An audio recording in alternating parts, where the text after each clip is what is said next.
What's going on, everybody? David here. Today we're talking travel, but before we get started, if you're new to the channel, please hit the subscribe button. Don't forget to hit the little bell icon so you can get future updates on my videos. Okay, so a lot of people keep asking me to kind of walk through, show them the steps of how to book a room or how to book a flight. So that's what I'm doing here. I'm going to show you guys. I'm going down to San Diego in a couple of weeks, and I'm going to book a room here with the Hyatt. And I usually like to use the Hyatt Point Plus Cash program.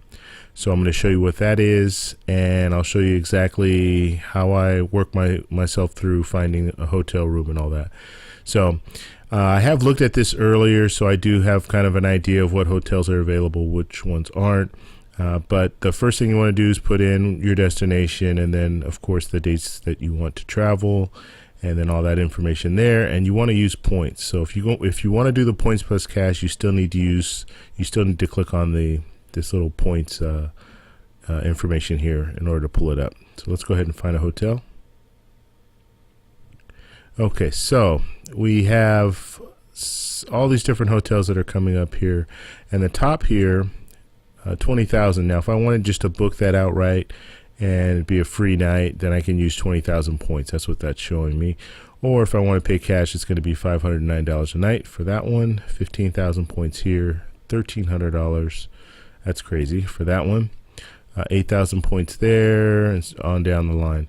So I've already looked at all of these, and there's only one that offers Points Plus Cash. Now you're not always going to get Points Plus Cash. Let me show you what I'm talking about. So let's say I click on this Manchester Grand Hyatt. Okay, so it'll pull it up and it'll say, unfortunately, the hotel is not accepting the points at this time, so I can't use points to stay here. Even though it was showing me 20,000 is what it would cost to stay a night, that's just based on the category, but they're not always available. So in this situation, it's not available. And I will tell you with Hyatt, that is something that's frustrating.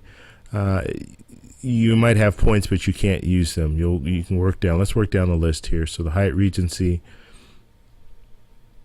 same thing. Unfortunately, they're not available. So that does get a little frustrating, because if you do have the points, you can't use them all the time. So that becomes a headache. So I've looked at all the rest. I don't know what this one was, but I'm more interested in staying at the Hyatt House. Now the Hyatt House brand, they will have a little kitchen in there, so you can cook food and have a fridge and all that. So that's nice. Hyatt Place, generally they'll have a microwave and a fridge. But if you want to, buy groceries and then cook your own breakfast or dinner or what have you, you can do that at the Hyatt House. So let's go ahead and check this one out. So it's 12,000 points for a free night, or $385. So let's go ahead and select it, and I'll show you what comes up. Okay, so now we have a screen that's showing that there's available. You can use your points here. So now if I want to book the free night, it's going to be 12,000 points. In my case, I want to do Points Plus Cash, and for this category of a hotel, it's going to be 6,000 points plus $75 cash. So that's what we're looking at there. It's going to be a studio, 2 queen beds, and then they will have a pull-out too that's in the couch, so you can pull that out so you have an extra bed there. So everything looks good. So I will go ahead and select this one. Okay, so it gives me my breakdown now. So it shows me exactly how many points I'll be using. So it'll be 12,000 points plus $167 cash, and that'll be for the 2 nights. So that's pretty much it. Okay, so that's it. I've scrolled all the way down to the bottom of the screen. There's too much information on there. I don't want to have to black out everything. So it was $167 plus 12,000 points, and that's for 2 nights at the Hyatt House in Carlsbad. Carlsbad is an area of San Diego. So if you like this video, please give me a thumbs up. If you have any questions, please post in the comments below. Please subscribe for more, and I'll talk to you guys in the next one.